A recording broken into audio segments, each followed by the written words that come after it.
Welcome, everybody. My name is Joe Murphy. I'm the director of the Center for Innovative Pedagogy here at Kenyon College. Welcome to the first session of our Thursday of the What Works in Diversity, Equity, and Inclusion Conference.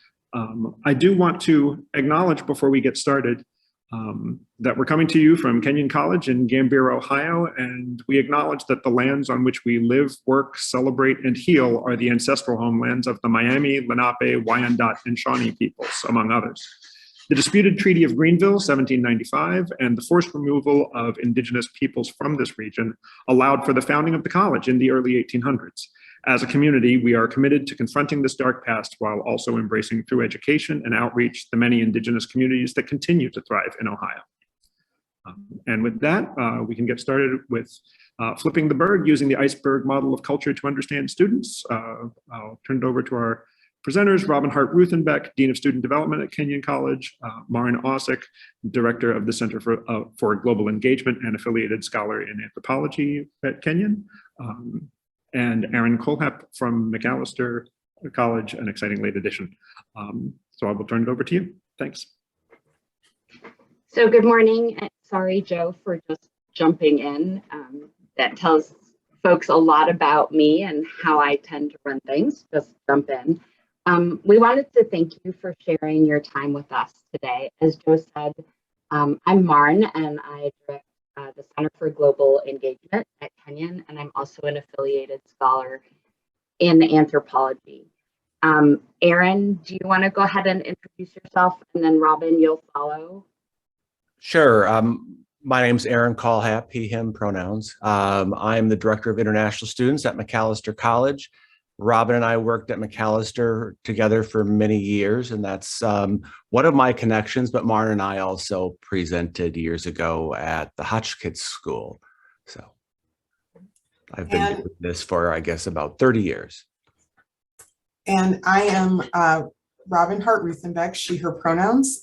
This is my fifth year just ending my fifth year at Kenyon, in the role of what we now call Dean of Student Development. And in my time, both at Macalester and at Kenyon, I've found myself in positions to support international students as they have been navigating particular challenges, and have just really had great opportunity to reflect with both Maren and Aaron about some of what we see on the surface, and really think about what is underlying that, and ways that I think if we had a deeper understanding or a different perspective, we might be able to engage with students in ways that help, I think, avoid some of the challenges that they run into. And Maren and I, as we were having this conversation, decided that it might be time to think about how we flip the Berg. Great.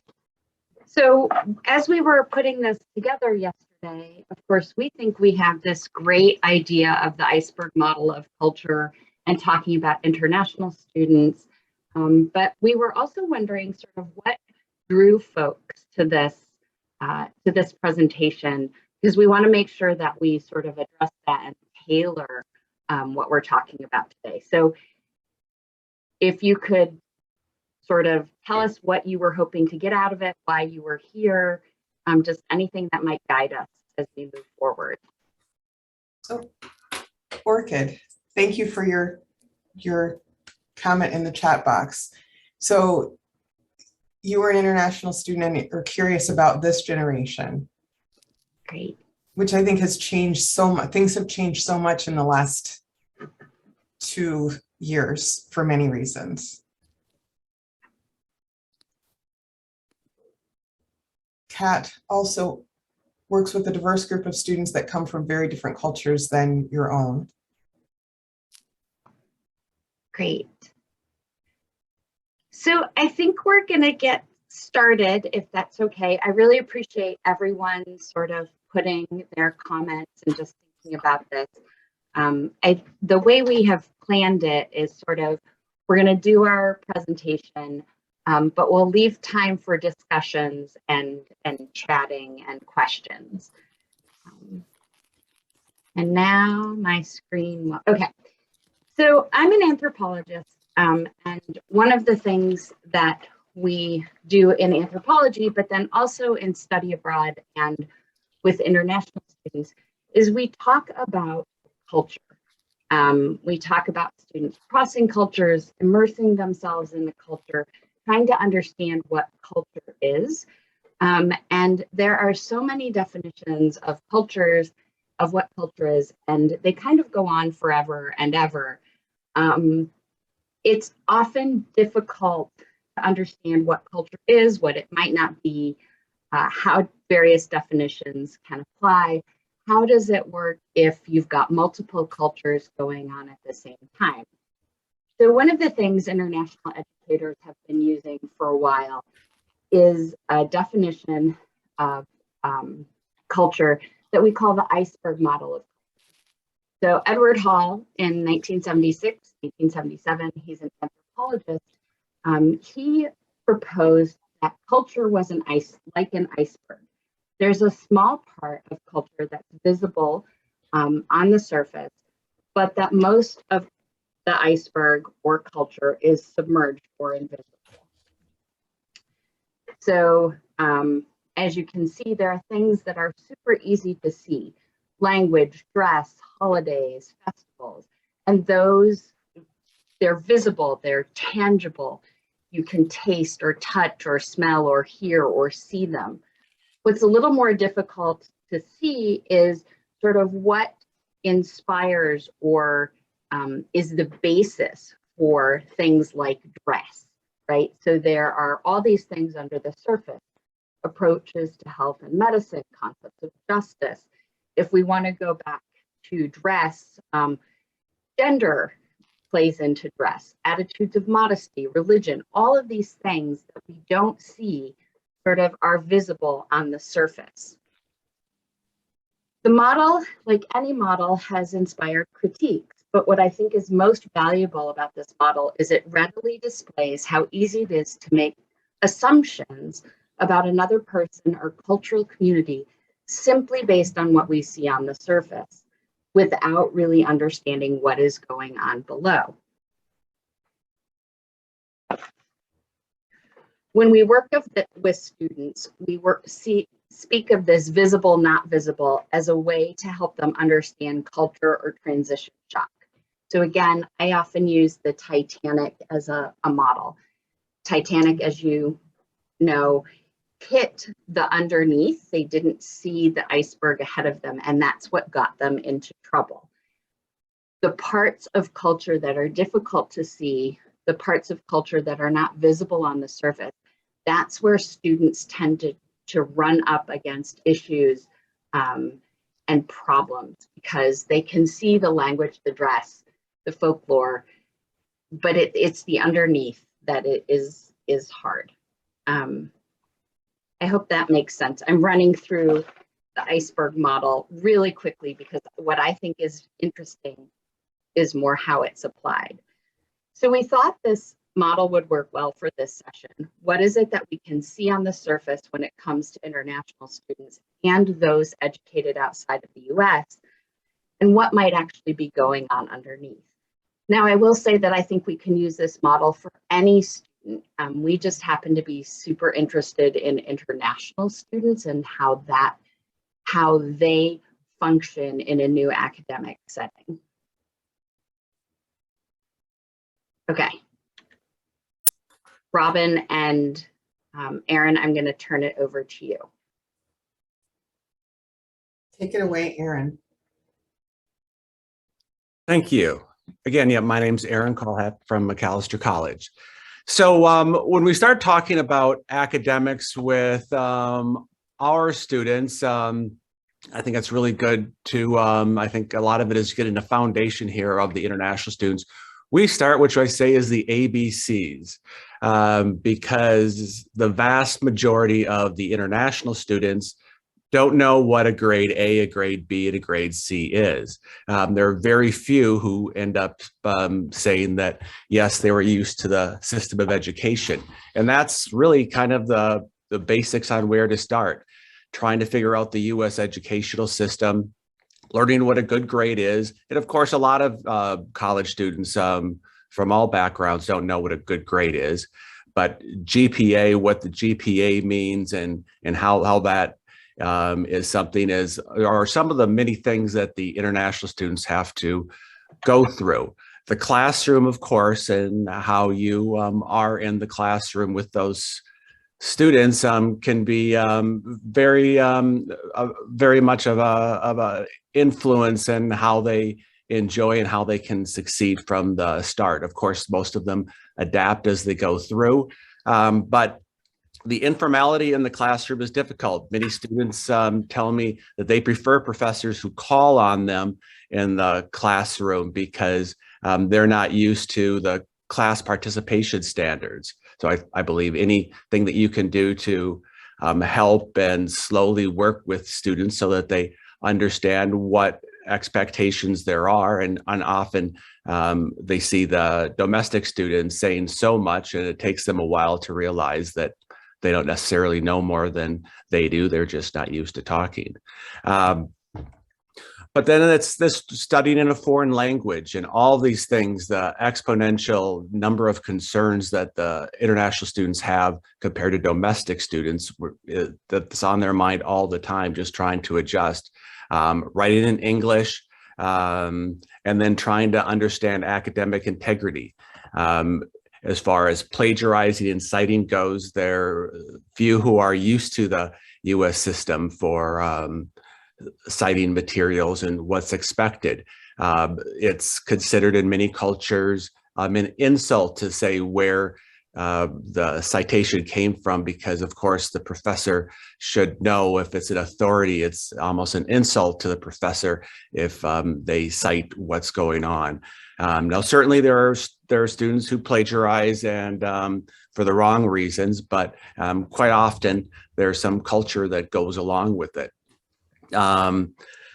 Students, they just, getting office hours. I've worked with students who've been all 4 years, and they've told me that they never went to office hours because they were afraid of the authority figure that they would be speaking to. Any way that you can help them ask for help or encourage or require office hours can be better for some international students, because if they're told to do it, but then they feel that obligation and it's not bothering you or being much more of your time. Collaboration and small group work can be challenges. Certainly honorifics and gender roles and just what that means as far as what's appropriate collaboration and what then could end up being deemed as inappropriate is something that the expectations are just difficult for them to understand in many cases. And those are things that taking it slowly and helping them get from point zero up to a level that's competitive in the short term.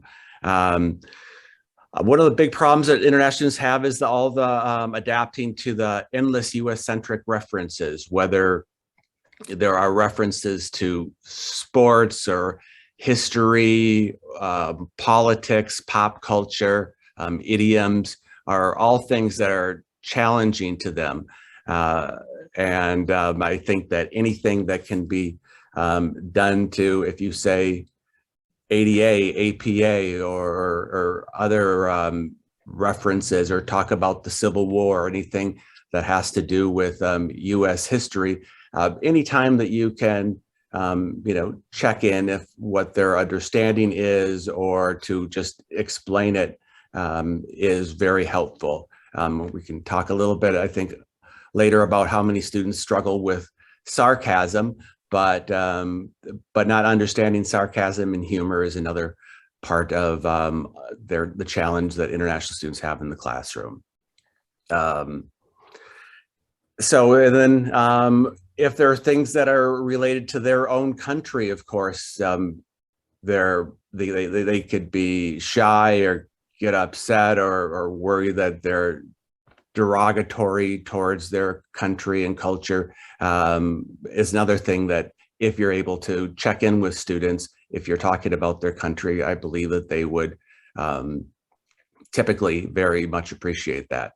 And their mental health and understanding mental health in the medical system, and then how that relates to going to college and finding appropriate accommodations is something that international students can struggle with a little bit more, not being used to that accommodation that domestic students typically understand.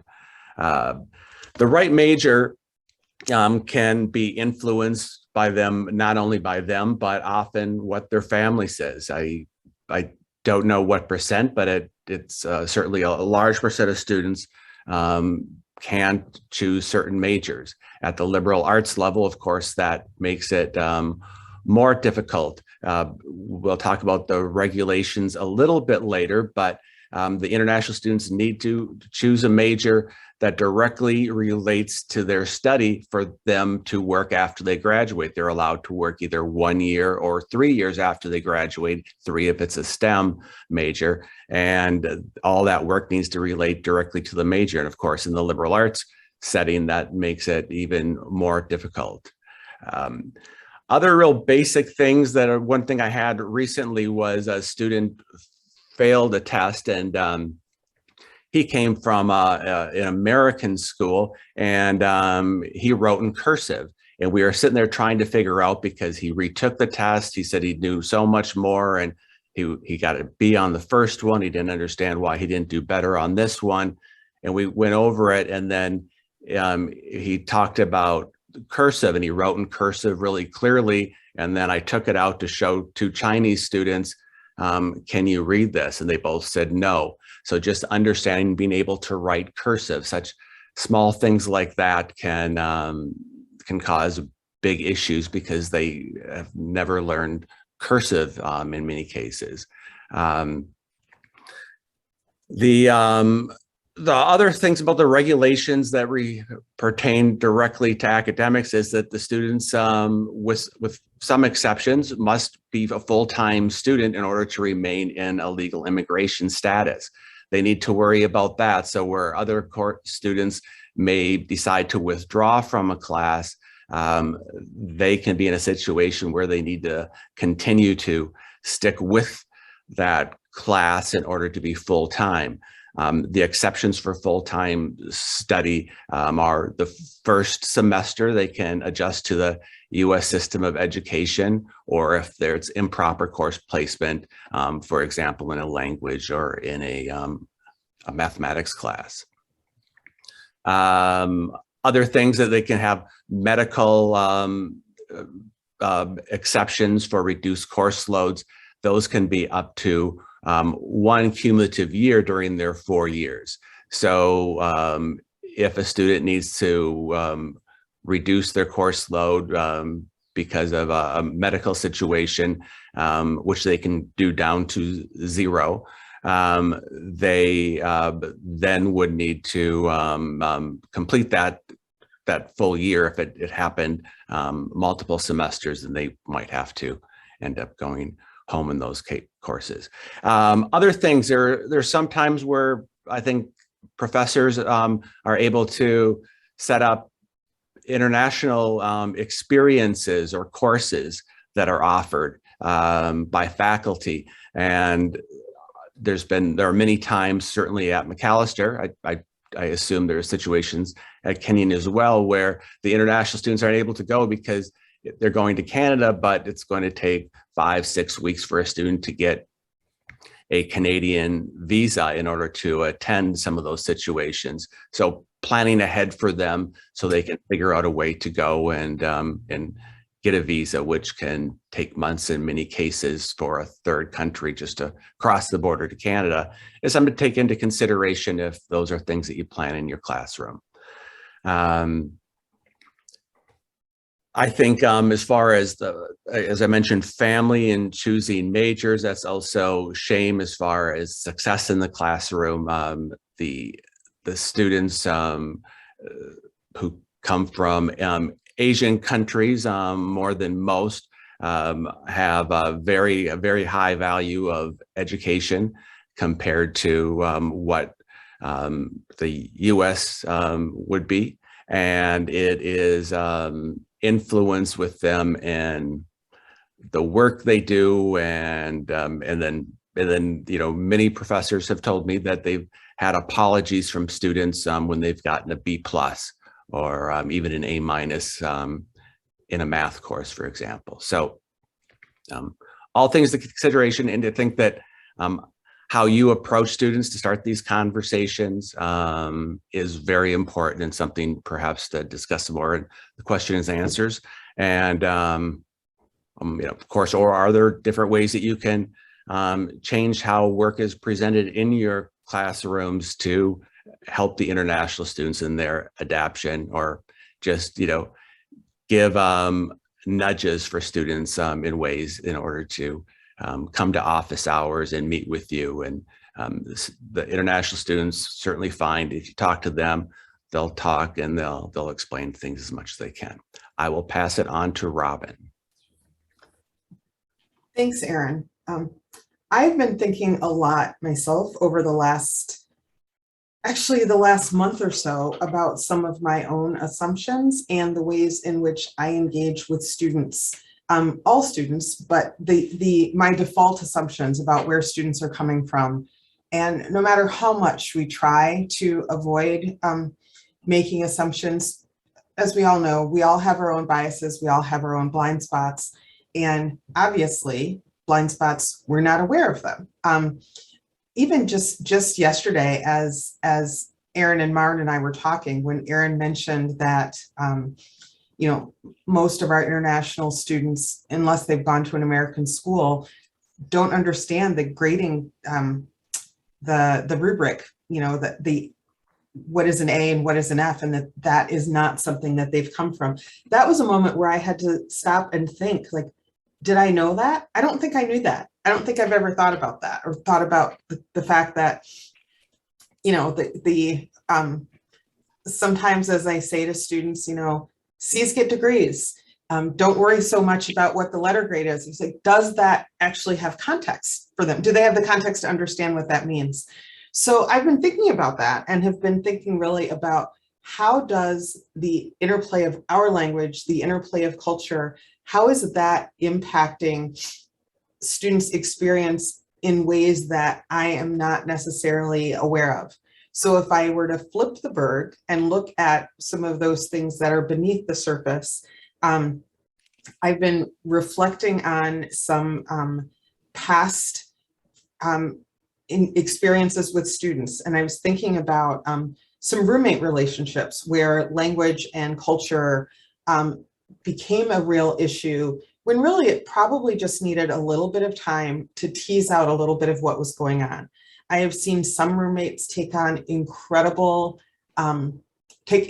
responsibility for helping ensure that their non-domestic peers have a good understanding of what's going on, and that they don't just walk through a roommate contract or a roommate agreement without ensuring that everyone understands what the language is. What is this referring to? As if we talk about relationships, and if one roommate talks about wanting to be able to have an evening of Netflix and chill with a significant other, does the other know what that means? Are they okay with certain behaviors happening within a space that they share? And how do they talk about that when perhaps in one culture some of these things are taboo to really talk about, or when we know that there are really different standards about what is considered very private, very personal, and what really can be processed with others. I think about roommates that I worked with at one point at Macalester, and one experienced, unfortunately, sexual assault very early in her college career. And the other roommate was from a culture that was such that it was not even appropriate to really talk about feminine hygiene products, or even to talk about tampons, things like that. So the roommate, who was a survivor of assault, took it upon herself to try to help her roommate understand. And I think about the ways that really could have gone really, really very badly had there not been incredible compassion in being able to talk about. These are things that are very personal to me, but I can share them, and I can also understand that you don't necessarily have the foundation to enter into this conversation in the same place, in the same way that I am. I have heard students talk about the ways in which language gets in the way. And I think about students in the past who have shared with me, domestic students, well, I don't want to be in a class with this particular faculty member because I can't understand them. It's too hard to understand what they are saying. And I've had roommates say the same thing. It's too hard to have these conversations. And the reality is that we just need to train our ears to listen better. And how do we talk about, how do we encourage people to, again, be patient and understand that our own assumptions and our own biases may be what is getting in the way of having true dialogue that can help students be seen and be understood and not feel as though they have to hide parts of themselves or hide their experiences so that they don't offend us. I think about, again, thinking about relationships. What does a roommate relationship look like? What do we want it to be? What are friendships? What are the boundaries of friendships across genders in particular cultures? And how do we help students realize that that where they come from is shaping their views of what's appropriate and what's acceptable? And how do we help everyone think about those things more? What's the word I want? I think with greater openness. I've thought about, again, as a student affairs person, you may not be surprised to know that I think I know 1,000,000,001 different icebreakers, and often have used icebreakers to get started in any number of group meetings. And think about the number of times that I use the icebreaker that ask people to share, their favorite Halloween costume ever. This was early on in my career, and I just realized that doesn't mean everything to anyone. So am I using icebreakers that invite people to engage from wherever they are? So, I think about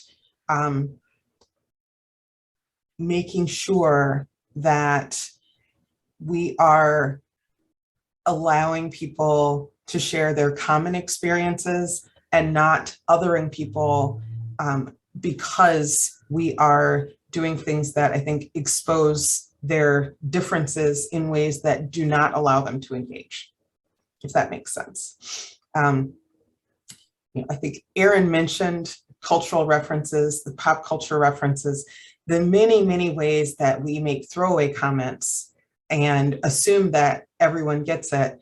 And it takes tremendous courage if you are 18, 19, 20 years old and are already feeling a bit like the other, to be able to stop and say, wait, that reference you just made, I don't get it.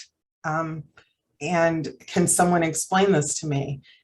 I think of myself as a 19-year-old, as a 20-year-old, heck, as a 50-year-old. And the ways in which my fear of being seen as an imposter sometimes gets in the way of being able to acknowledge my own, my ignorance or lack of exposure to some things. And so if we make a point of providing a little bit of context to some of these comments that we might make, I think it allows everyone the opportunity to explore a bit more, further their own education on their own, but it doesn't put anyone in the position of having to disclose lack of insight or lack of experience. And I think about that myself as, you know, I'm the product of Detroit Public Schools, and I am incredibly proud of the education that I received, but there are also some things that were not a part of that education and I think about the ways in which sometimes social class also plays a part in, you know, in creating additional icebergs that some of our students have to navigate. So thinking about the assumptions that I am making about where people are coming from, about experiences that they may have had, and what assumptions. I had a student just last week, the week before, say that they had an adult in their life who was affiliated with the college, say to them, and this is a student who is Vietnamese, say, well, you know, Chinese, Vietnamese, Korean, they're really all the same, right? And how, like, this student was at a point in their experience where they were able to sort of laugh at the ignorance of that particular comment, not when they were in the presence of the person that made it, but I think in their first year at this institution would have felt incredibly marginalized and unseen, and really would have been left with the feeling of not only lack of belonging, but lack of welcome. And so I've been thinking about a lot of those things. So when I'm thinking about flipping the Berg, I'm also thinking about the ways in which I need to flip things for myself so that I can create spaces wherein students can navigate more safely and can see some of the hazards that lie ahead. I'm going to stop there, and I do want to, maybe this would be a good point to pause and ask if anyone has any comments or thoughts they'd like to share before we move into our next. I think we have one more slide of content, and then we'll shift it to Q&A, but I do want to make sure if there's anything really timely that we pause for just a second.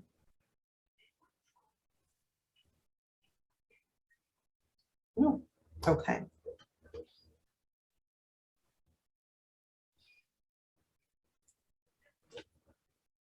So talk about a little bit about the regulation and compliance challenges that international students have. The regulations that affect international students is always on their minds. It cannot be possibly underestimated as much as I would speak about it. It affects them in the classroom, out of the classroom, in their employment. It affects everything. Of course, it starts with them getting visas. They need to get student visas in order to arrive. And every international student has a little different situation as far as how that works. There's the visa and there's the visa status.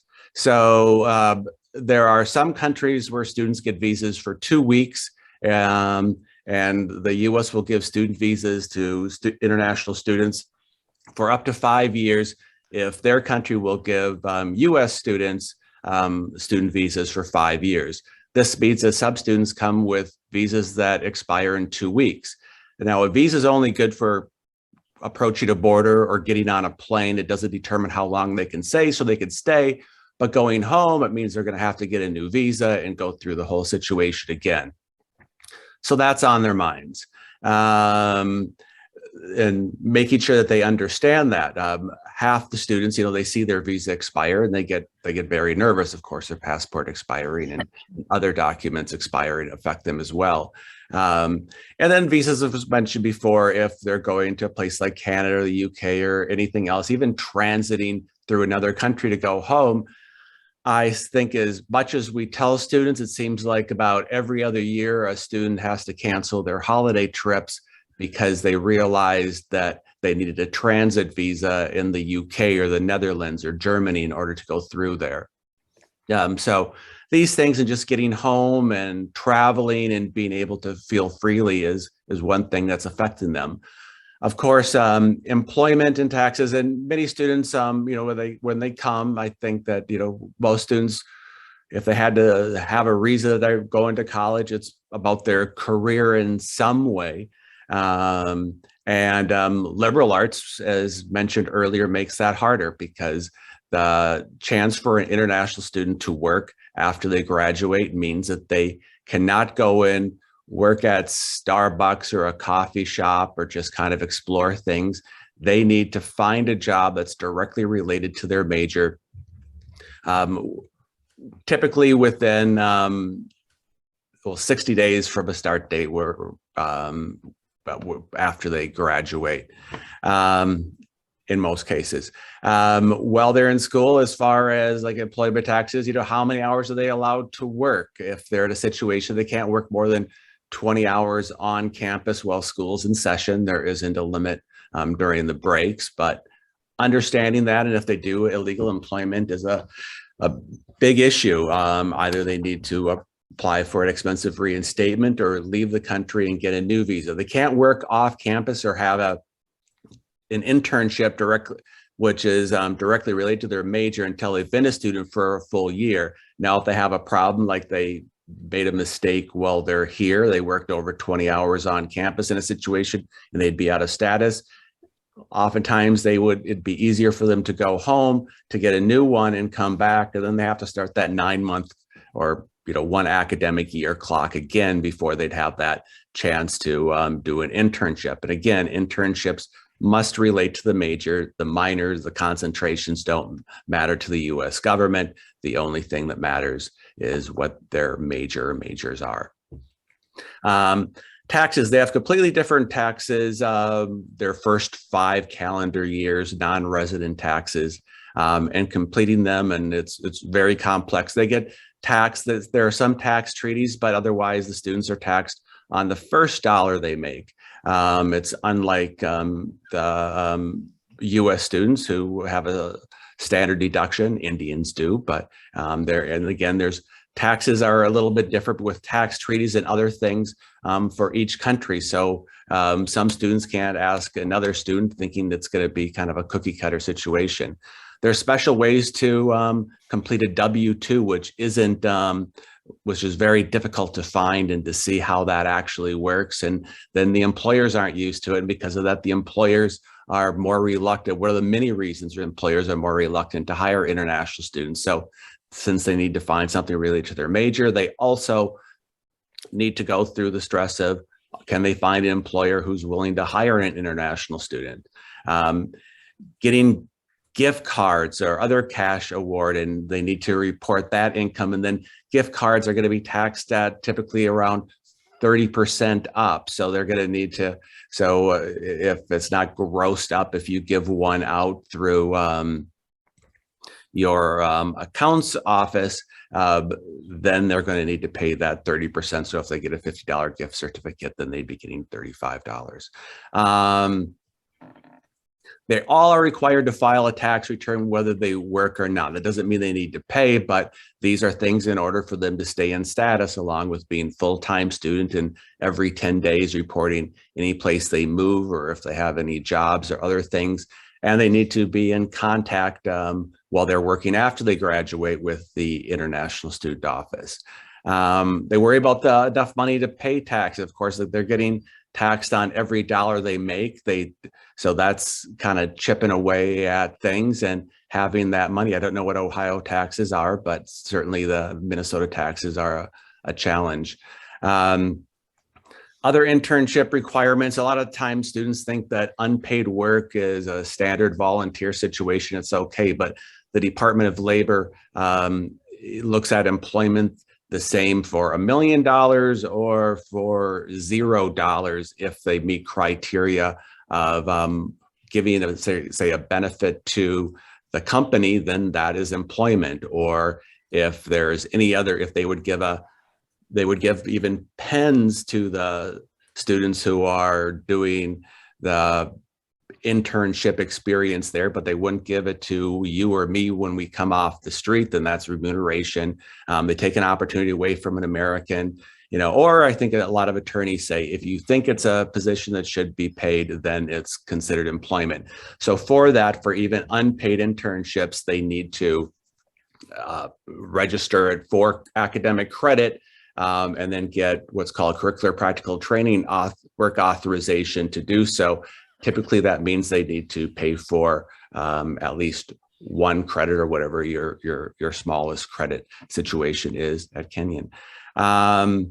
Again, yeah, searching for jobs. So other immigration things, renewing visas, and then there are things like interacting with local, state, and federal law enforcement can be different. Alcohol, drugs, crimes, anything related to alcohol or drugs typically revokes a visa. And in those cases, if a student is, we tell the story that if you're in a car with some domestic students and someone gets pulled over and there was the smell of cannabis in the car, and they say to go to court, and in a court they say to give you'll do volunteer work for 30 hours and then it'll be off your record. Well, that's fine for a domestic student, but for an international student, it's also on their immigration record for the rest of their life. And that means that these red flags that will come up anytime they try to apply for a visa, or their admissibility at the port of entry is going to be a challenge. And that's the same for drugs and alcohol. And typically in those situations, they can still stay in a status, but what they need to do is they'll just keep staying in school and then not leaving or visiting home. So I have a recent grad who's doing her PhD now in her sophomore year. She was pulled over for being intoxicated, and she expects to not have left and got back to see her family for then 6-7 years because of that one situation. I will stop there and kind of move forward and can answer any question related to that.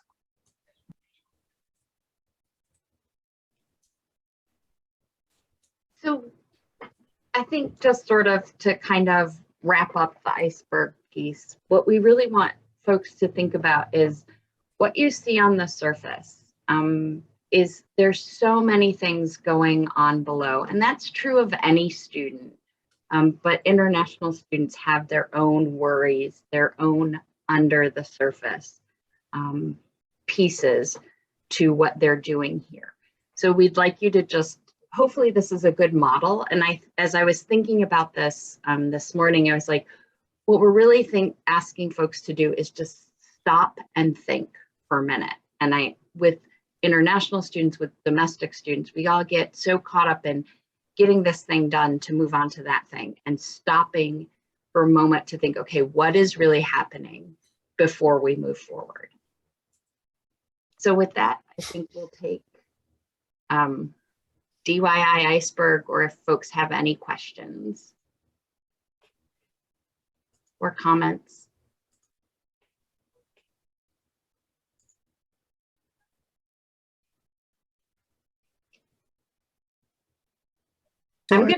Sorry, Joe, I'm gonna stop sharing my screen because I can't keep track of everything going on. So I'm gonna just stop the screen share so I can see folks. Kat, is that a question? Do you want to go ahead? Yes, I actually do. Robin, when you were talking about language, I teach a variety of courses in the psychology department, and while as a former international student, I want to think that I got this, it made me think, how do we as educators encourage students in instances when we didn't think about it and made a reference to something that they might not be understanding? How do we encourage students to feel more comfortable saying, hey, I don't get this? Mhm. That is a good question.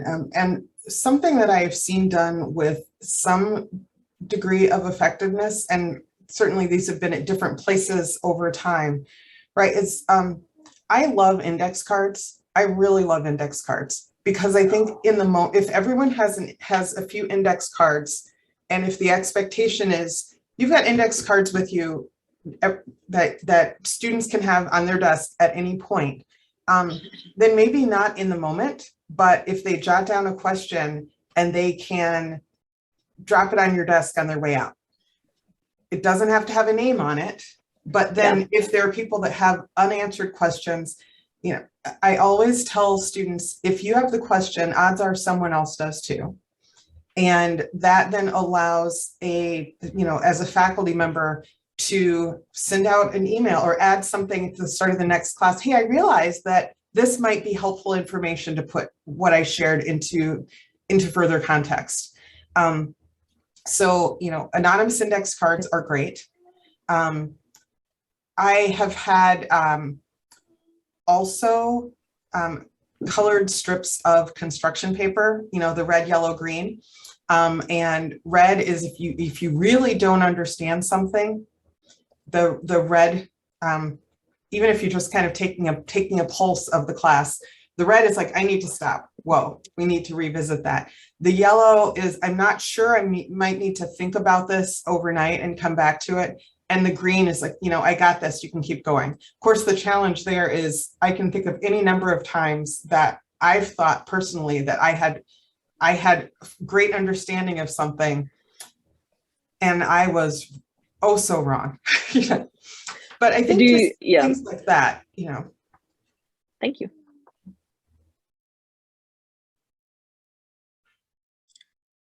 We have a question from Orchid in the chat. Said international students have different experiences with mental health. What advice do you have to help international students navigate counseling in the US? I think this is, go ahead. I was going to say that is such a large and complicated question. And I don't know, I know I don't have the answer. One of the things I think that we have found helpful in our office is seeing it less as counseling and really getting to know our counseling center staff. There's a difference sometimes between let's get you or let's walk to or let's make an appointment with health and counseling and saying, you know what, I think it would be, I know this person, Mike Durham, he'd be a great person for you to talk to. Do you want me to help you connect with him? Right? Like that personal touch. Mm-hmm. I think the other thing is really trying to encourage your campus to look at mental health from a variety of aspects.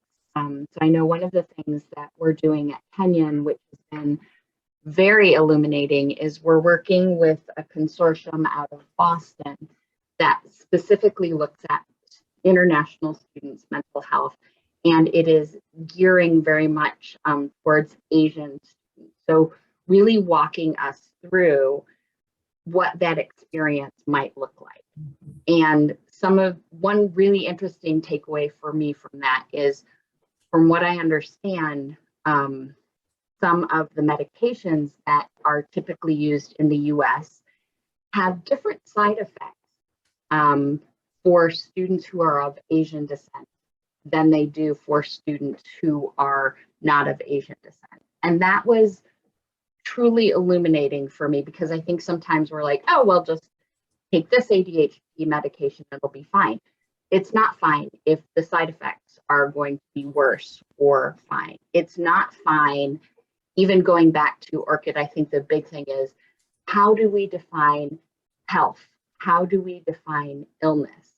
How do we, what do we do when care is so different, right? And I don't have that answer.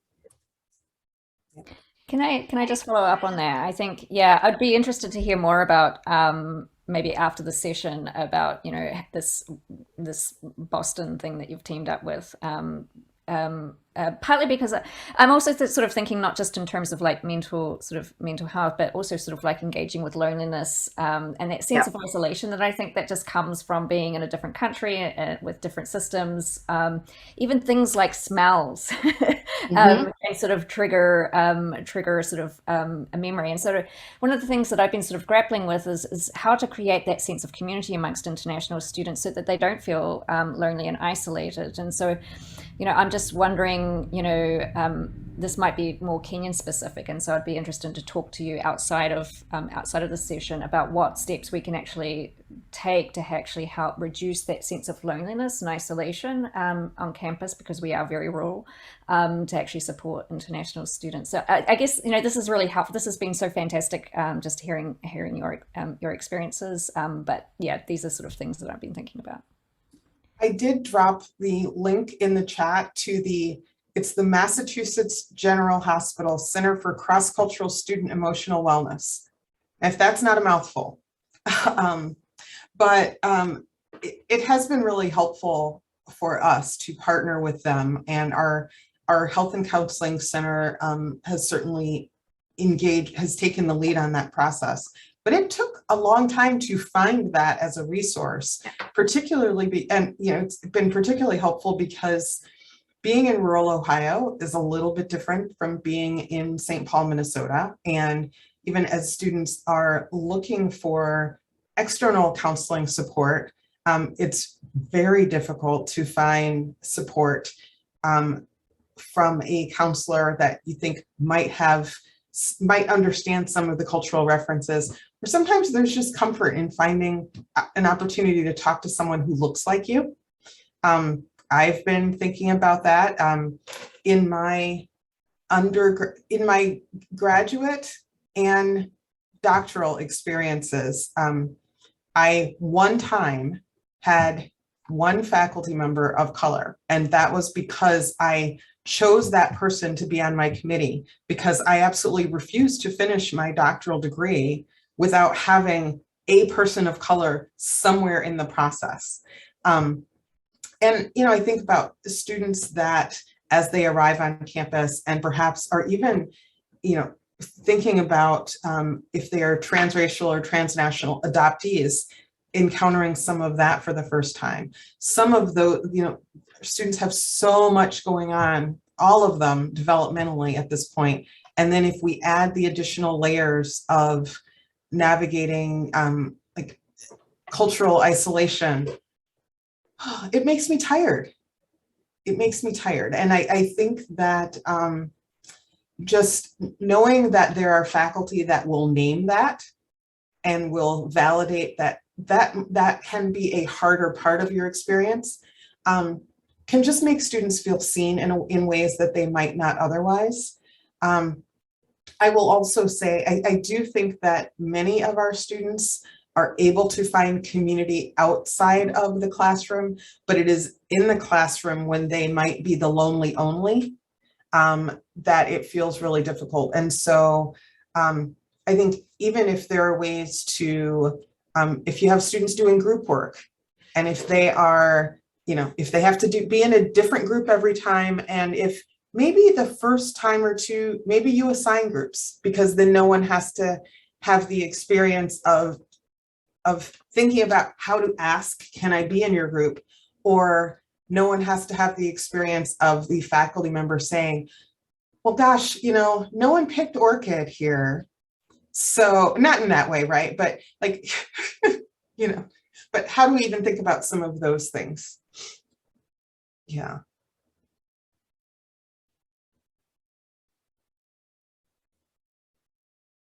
Yeah. I just like to add the most basic piece of advice ever but just to talk to them, do whatever you can. It's so rare that an international student doesn't want to share or talk about their situation, and the fact that they really well respect what you say, and you say, I think you should go to see a counselor. And you can always try to get a release signed too, and they typically are good having releases signed, so then you can have conversations going and take a little bit more active. But students, it is kind of like snakes are wild animals. They're more afraid of us than we are of them. And I think sometimes we kind of all get into that thinking that, well, they don't want to talk to me or something, but it's so rare that they don't appreciate any interest that you take in them and their experiences and the challenges they're going through. And of course, they're different. A Brazilian man, a Japanese woman, anything else. It's an international student is not the same. Well, if that's a good stopping point, we do have another session coming up at 10. So I'd like to invite everybody to thank our panelists for a wonderful session. We appreciate you very much. We've got a couple of minutes for a stand up and a stretch and focusing your eyes on something that's not a big glowing screen. And we'll be back at the top of the hour. Thank you all for coming. Thank you. Thanks so much.